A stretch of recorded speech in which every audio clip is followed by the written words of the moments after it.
Today I visit with author Miss Kelly Eddington of Northern Missouri.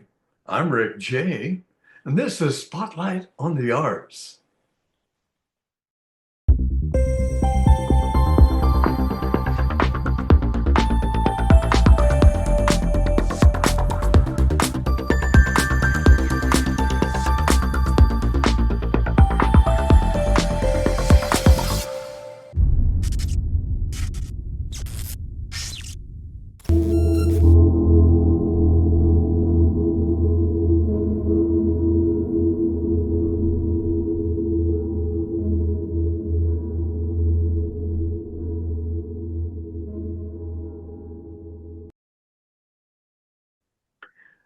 Welcome to Spotlight on the Arts, coming to you from the studios in Central Missouri. I would ask you to please join me in welcoming artist Miss Kelly Eddington to Spotlight on the Arts. I'm truly excited to turn the spotlight on you today, Kelly. We've been looking forward to it, I know, for quite a while. So welcome to Spotlight on the Arts. Thanks a lot, Rick. It's really nice that you asked me to do this, and I'm happy to talk to your viewers. Yes, great, great. Well, this is your first visit on Spotlight on the Arts. I've been looking forward to it, as I said a few seconds ago, to your interview since your name was given to me by one of our uh, gone but not forgotten friends, Gary Cadwalder, at the 2024 SVAA, that's the Sedalia Visual Arts Association holiday dinner meeting last December. So yes, it's great to really be able to share that since Gary was really excited about me getting a hold of you and sharing your story and your art with the world. So, well, if I may call you Kelly, since I've been doing it for the last few minutes, Absolutely. Of course. uh, would you share with the viewers a little bit about Kelly Eddington, if you You would? bet. Yeah, well, I grew up in a small town called La Harpe. It's in west central Illinois, little tiny town, straight out of a Bruce Springsteen song. Um, my dad was a teacher, coach, and principal, and mom's a homemaker. And yeah, I was just a little rural town kid. Uh-huh. I got a degree in studio art in painting and drawing from Western Illinois University in Macomb, and a master's in art education from the University of Illinois at Urbana-Champaign.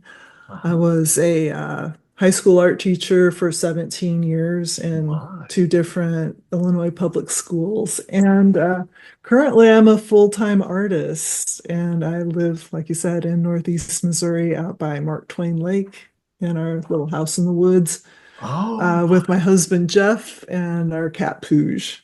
So that's a little great. about me. Oh, super. Sounds exciting. I just can't wait we're going to share some of naturally Kelly's artwork as we go along. She's got stories that'll tie into that. Enjoy these video stills, as we call them, and we'll learn more here. Well, Kelly, can you share with us how you became inspired to become an artist? Okay. Well, as a child, I was just always drawing and painting. It was never not part of my life. I was a serious little kid. I loved to read and I loved to go outside and play and like upturn rocks and see what was underneath them and dig Uh, in the dirt for arrowheads and stuff like oh, that. yes. I would make forts in the pasture out of paneling scraps. So I was one of those kind of girls. Oh, yeah. Oh, interesting. Uh-huh. And I had a book. I shared with you a picture of the cover of a book of just how to draw animals by Ed Emberley. And Uh-huh. that really, I became obsessed with how to make animals out of basic shapes like circles and triangles and stuff. Yes. Uh-huh. So that was sort of my childhood, young childhood. And I remember being in kindergarten. Um, I loved school, and we had listening lessons, which was just Oh. this sort of thing that we would do to get us to learn how to follow directions. Ah, And I was good at these listening lessons, but at one point there was an item where it was an outline of a pig, and our instructions were, okay, color this pig pink. And I had seen actual pigs, and I knew that they weren't really just pink. They were more of like a peach color with maybe a pink snout and pink ears. So yes. that was how I colored in my pig. I'm age 4 or 5 or something. Why? And I got that question wrong because it was not a pink pig, but I think that was the moment I became a realistic artist. I drew Uh-huh. and colored what I saw, what was Yes. right to me. And well, what continues you now after your 17 years of teaching and settling back now, becoming a professional? What continues to inspire you? Well, I've got to say, just the beauty of nature. I look Hmm. outside and it's, 4 different seasons. The changing of the seasons is amazing to me. Just colors that I see throughout the day, combinations inspire me. Mhm. Um, I'm the kind of person my husband and I take lots of walks, and I'm Hmm. always pointing out a particularly beautiful tree or, what the moon is doing or, things like that. Yes. There's this invasive plant right now in Northeast Missouri that takes over fields, and it has like these little purple flowers and it Yes, turns the I fields completely purple. Like, I love that kind of we thing. have it here in Missouri. I've been enjoying that the last week, especially. Yeah, Fields I kind of pretend covered. I'm in the south of France, and that's Yes, lavender. it's like a carpet. Just the fields are completely just beautified by Hmm. nature. I love nature. I tell people if you really want to find yourself, just go out and sit in the woods and listen Absolutely. and watch and see what happens. Yeah. So I can identify again with you. It's just like we are part of the same rib or something, you know. Maybe we may have an ancestor way back. Yes. Yeah. Well, your art speaks well of you. You have a great story, how you began as an artist and the Mhm. steps you've taken along the way on your website. So, can you give the viewers a look at the path you have taken? Well, Uh, sure. mhm, Yeah. Well, in high school, my drawing and painting skills really took off. And at the same time, I was just hungry to learn everything mhm, all at once. I was my school's valedictorian, and I was mm, really good at math at the same time, mhm. art and math. And I loved geometry because it was math I could see. The And shapes. Uh-huh. yeah, it really just sort of made sense to me more than any other kind of math. Mhm, And I won math competitions, but I also won art competitions. And it kind of was coming to the point, of course, I have to figure out what I want to be when I grow up. And I had to choose either math or art. mhm. And around this time, like between my junior and senior year of high school, um, in the summer, I wanted to do some artwork, and the only art supplies that we had in the house belonged to my little 3-year-old sister. She had one of those little plastic tiny watercolor sets that little Yes. kids Uh-huh. have with the cruddy little brush and the yellow that isn't really all that yellow. Yes. And but anyway, we had that at the house, and I had just a sketchbook with plain drawing paper in it. And I decided that summer I'm going to learn how to do watercolors. Uh-huh. So I filled up the sketchbook, which was not well equipped for water media at all. As No, soon I as I can. put like water on it, the page turn gray, you know. Right. But I persevered and I just fell in love with this medium and I was hooked immediately. And I felt like it kind of loved me back, you know. Yes, it gives back. So Uh-huh. Well, we're it's going to talk more about mhm, your medium and how you control it, and your subject matter in the mhm, second half. Maybe even some tips. you bet. But before we get away from time gets away from us, can you give us your contact information in case Sure. someone would like to reach out for more information or even Okay. maybe talk about a commission piece? Yeah, I'm on pretty much every social media as Kelly Eddington, just one word. I'm Eddington Watercolors on TikTok, and I have a YouTube channel, Kelly Eddington Watercolors, if you're into that. But Excellent. I'm pretty easily found. Not too many people named Kelly Eddington who do artwork, so you'll get to me, I'm sure. It'll be easy. We'll run a Mhm. ticker tape down below of all that information, so Okay. so they can pick up on it. Well, we must take a break, Okay. Kelly. So please make yourself comfortable while we look at these special messages. After the break, Kelly will fill us in on her favorite medium, subject matter, I guess we could say, and look at a couple favorites that she loves and the story behind them and her special way of completing a project. There may be special techniques and steps that she takes to control what she loves, watercolor. So she might even give you a couple tips on how to control those. So, and share those with you worldwide. So there's much more here on Spotlight on the Arts. So stay with us. We'll be right back.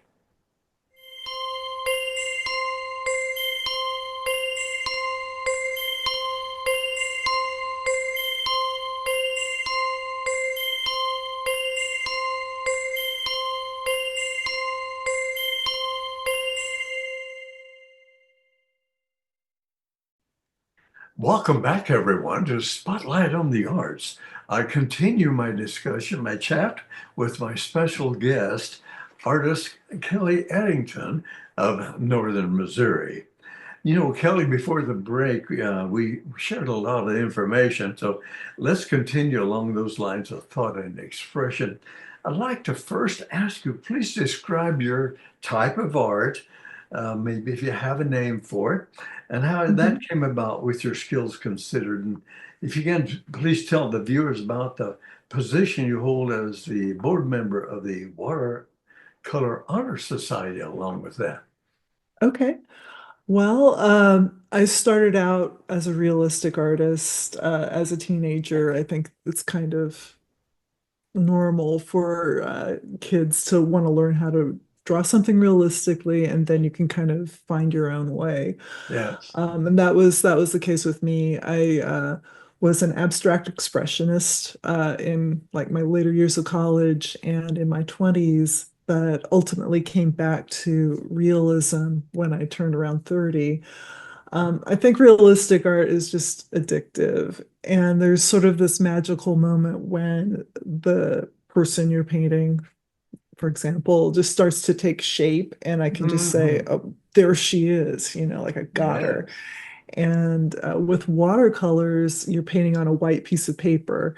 And when the figure starts to take shape, it's like they're rising up out of a vat of milk, if Yes. you know what I'm Yes. talking about. And so that's just so cool, even, decades That later that for me to moment see. when it starts making, as you say, realism. You work Mhm. so hard to get your base coats down and positioning it, setting it, whatever. But yeah, that when it comes to life, you might say, especially if Yeah. you're realism, doing the realism. That I can identify with that also. Right. There's always an awkward passage in a painting. Yes. And once you get past that awkwardness, and it's such a Yes. relief and it's just cool. And there's that moment sometimes we surprise ourselves. You have that often? Myself, I do. For sure, for sure. And I tend to paint family members. I have a series of paintings of like my sister and Mm, her children, and we have a family resemblance. And I always know I'm on the right track when I paint my sister, when she mm, starts to look like me, and then she yes, starts to look like her. right. It's definitely a tricky thing to do. And if you're off just a little bit on an eye, if you're off Oh just a little my. bit on the mouth or the nose, oh my goodness, it's Yes, terrible. I understand. Well, what would your favorite subject matter you think would be if you had to choose one? Well, I think it's got to be people. Okay. Like I said, my sister and her three children, I live 4 hours away from them, and I Hmm, feel connected to them when I sure. paint them So from, the animals have where taken I'm at. a back seat, For sure, for except for the sure. human animal. They call this The part of the human animal. animal. Um, Great. and after the pandemic hit and I couldn't really go much of anywhere, I sort of became my own best subject and I did a series of self-portraits. Ah, Um, I turned 52 and perimenopause no, I see. symptoms started to hit me really hard. And I thought, I'm Uh-huh. going to illustrate what I'm going through in my Yes. paintings. Hmm. Um, I should probably say that over the past 25 years, I have been I'm a YouTube fan and I paint them a lot for a Ah, fan site. great, Um, great crew. A great. yeah, and Oh, yes. I paint them, do cartoons of them, write and stuff. It's a whole thing. Maybe And there's an album cover. Maybe they would I doubt re reemerge. it. If they were a tinier band, maybe, but they're just this monolith. But Uh, anyway, I paint them in concert situations a uh, lot, and what I like about that is their lighting is really colorful, and mhm. so I've painted them so many different colors. And these Uh-huh. just aging white guys, I've given them green skin, Yes. yellow, orange, pink, whatever. Oh, yes. Mhm. And that's so fun for me as a painter. And I wanted to do my self-portraits in a similar colorful way because Mhm. painting this white face and this black hair all the time it Yes. gets kind of tedious. So I ended up projecting images onto myself for Mhm. this menopause series. I have Yes. a projector, and when I was taking reference photos of myself for these self-portraits, I would shoot images onto my skin, different colors, Oh, I I sort see. of landed on explosions like nebulas, which I think are beautiful. Those pictures from NASA that you see of nebulas and stuff from Yes. space. Yes. So I project that onto me, and they'd be yellow and orange and all different colors, and I would start to paint those. And so some of the pictures that I think you'll show today, you'll see me with different colors on my skin than what I actually Well, have. I have to be honest with you. When I do a face, whatever, I know there's 38 different tones Okay. as instructed on the face. And so, and then I saw yours that you becoming these magnificent color, mixtures on a face. And I just really enjoyed that. And Well, it's thank you. sort of relieved me of that pressure of getting everything right color-wise. Because Yeah. look at your paintings as I share them here on the timeline with the world. People can see what I'm talking about, but they're not abusive or abrasive. They're very much controlled, should we say, like a symphony playing on Oh, one note, and just blending together, even though they stand out. So well, I thank want to you. share that with you. I really enjoy your artwork with this new brilliance that you Yeah. discovered now that I enjoy. Thanks. Well, if you Thanks had a a couple lot. favorites, Could you share Yeah. those with us? We'll put them on the timeline and the Hmm. story behind those, if you would, please. Okay, well, the first favorite is called Ticket to the Show, and it's a portrait of my dad. He's kind of like I described earlier, one of my projection paintings. Mhm.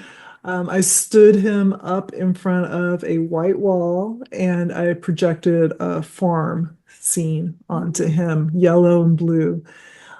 He was wearing a white shirt and a white hat, and he was actually kind of pale from the winter Mhm. and actually 6 rounds of chemotherapy Oh my. that did a good job, and he's better now. But Excellent. anyway, after this whole thing, I wanted to paint him as kind of like this hero. He is my hero and role Yes. model.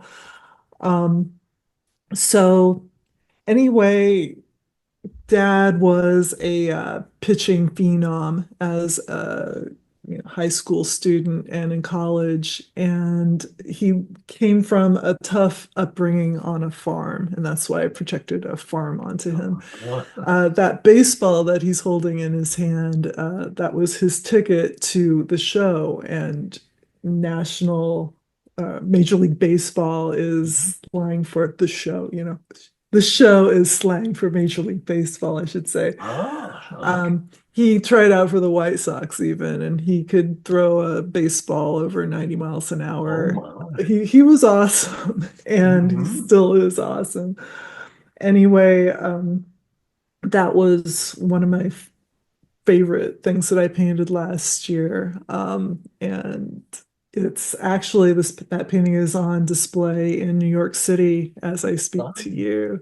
As part of the American Watercolor Society's annual exhibition. Yes. And to me, that is the show. So, My. Ticket to the Show got me into that show. Uh-huh. My other favorite is a painting of my husband, Jeff, and it's called Guardians of Each Other's Solitude. I've taken Yes. Jeff and I projected myself onto his back Mm. to like a white t-shirt that he was wearing. Hmm. And Guardians of Each Other's Solitude is kind of a long title, but it comes from the poet Rilke, who described this is what true love is. If you Yes. really love somebody, you're careful about their solitude. Sure. And the two of us are highly introverted, and other people wear us out. No, Yeah, I hear you. but like it's kind of a miracle that we don't wear each other out. And so this was Yes. kind of my love picture I for guess him. that's like a blessing, It because that is. happens a lot, in a couples. Oh, Yeah, super. we've been together for 17 years. I met him sort of later on in life after we both lived quite a bit, really, I thought. And Um, it's been wonderful I to see share you this part of love my to life. express your feelings, Yeah, this relationship and bond and what you have. That's great. I know it has to inspire you in your art, it whatever does. the subject matter might be, probably. I bet Well, he he's my endorses biggest every supporter. brushstroke. I bet Sorry. he endorses every brushstroke. He does. He does like this painting a lot. But really he does his own thing and I kind of do my own thing. He's not Uh-huh. constantly just like looking over, to see what I'm Yeah. up to. But yeah, I love living out here in the woods with him. Well, can you step us through Mhm. your process of completing a project? Is there a certain mental vision that triggers the beginning of your piece of art, or you take photos? Uh, Um, well, usually it starts with an idea and then I have to kind of see that idea through. mhm. And my mind can make connections between different things, different ideas, and I just have to sort of be aware when that's happening. I see. And sometimes I have my best ideas in the shower, and sometimes that happens in the middle of the In the night. middle of the night? Yeah. Yeah, I'm one of those people that, my eyes fly open at 3 or 4 in the morning, Yes. dependably, and I can't shut down my brain. Mhm. So, a few years ago, I decided I'm going to weaponize this Mhm. insomnia of mine. And So what I do, if I have some kind of problem that I want to solve in art, or if I'm trying to think up a new idea for a painting, right before I go to sleep, I will sort of tell my mind, okay, work on that, Uh, figure this out for me while I'm asleep.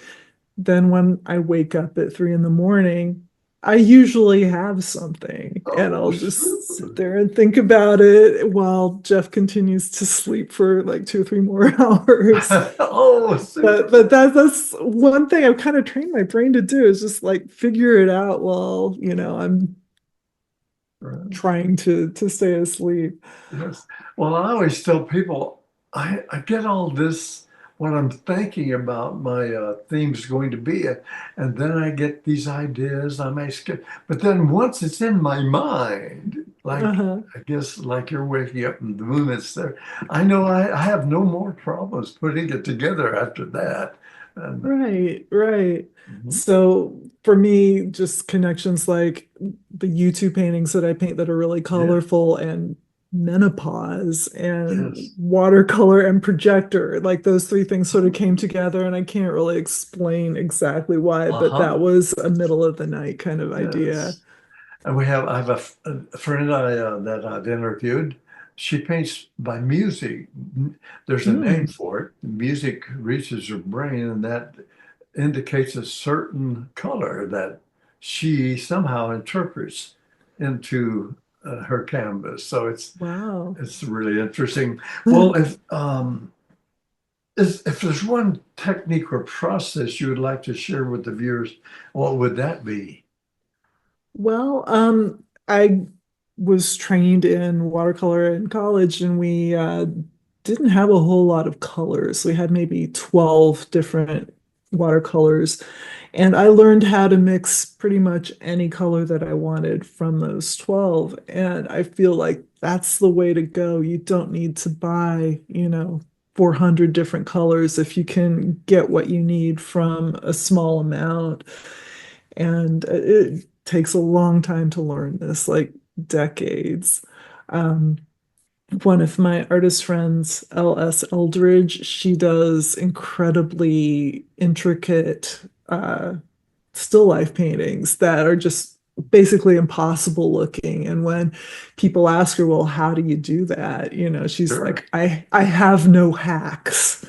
Like, Oh, like you it's have no just hack. hard, and it takes a Yes. lot of experience and patience. Uh-huh. And so with mixing colors, I have no hacks. You just have Uh-huh. to get used to how your paint interacts, Yes. together Mhm. and, spend the time. Right. Now, these are watercolor.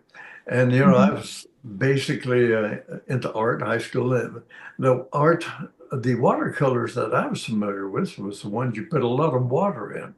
Well, now Uh-huh. you basically paint from the tube, shall we say, without any medium, such as water. Well, yeah, I mean, you need water to get it to flow, but I use to have the kind of control that I do, like the smallest amount of water to make that paint Yes, move. I don't flood it very much unless I'm doing like a big area.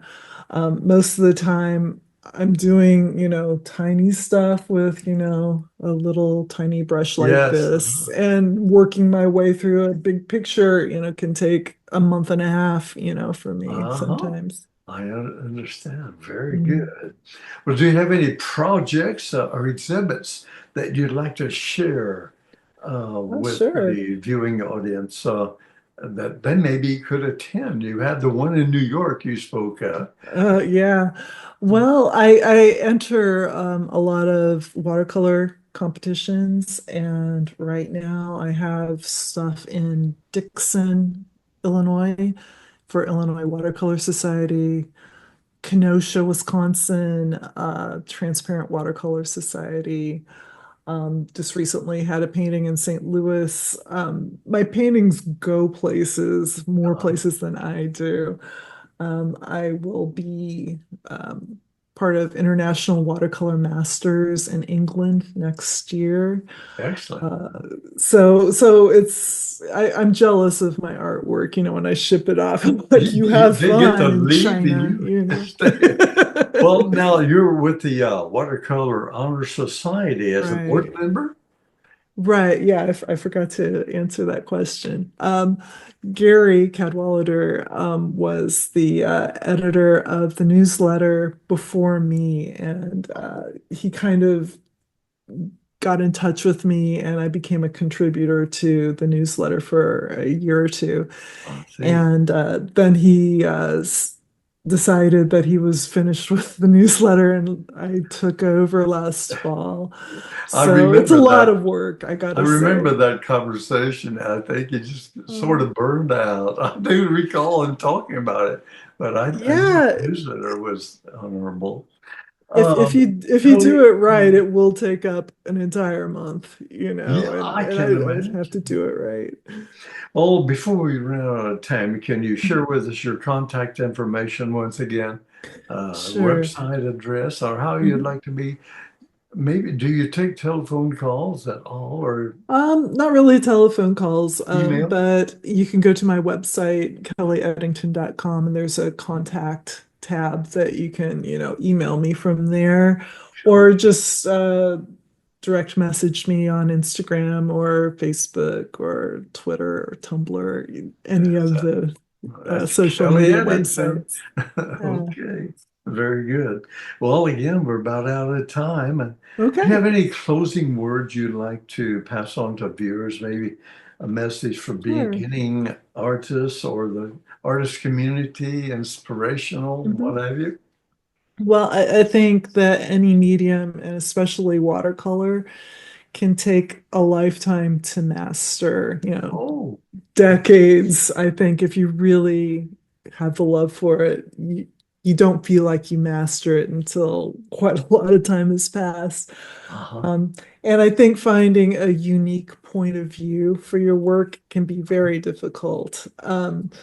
When I first started out as an independent artist, I tried a lot of different things, and I seemed to find that whatever it was I wanted to paint, somebody else was already doing it and was Uh-huh. better than me and had been doing it for a lot longer.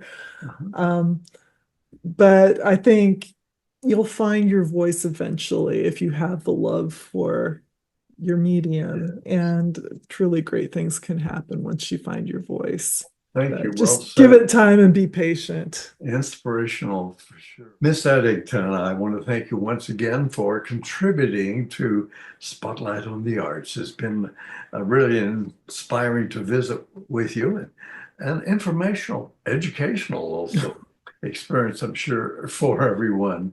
So thank you once again for joining me today and give me this honor to spend some time with you. Well, the honor's all mine, and thank you very much again, Rick, for asking me to talk to you today. And thanks to your viewers. Yes, thank you. Well, that wraps up a look at an inspiring artist here on Spotlight on the Arts. I want to thank you, viewers worldwide, for joining me here today with Kelly. Um, Rick J saying just stay healthy and safe. Don't forget to tune in to Global Media Network. That's GMN Plus, now a streaming network that I share with a partner out of St. Louis. The streaming network where you'll find different types of interviews of all kinds, you could say. So, Rick J, along with Kelly Eddington, saying, see you next time.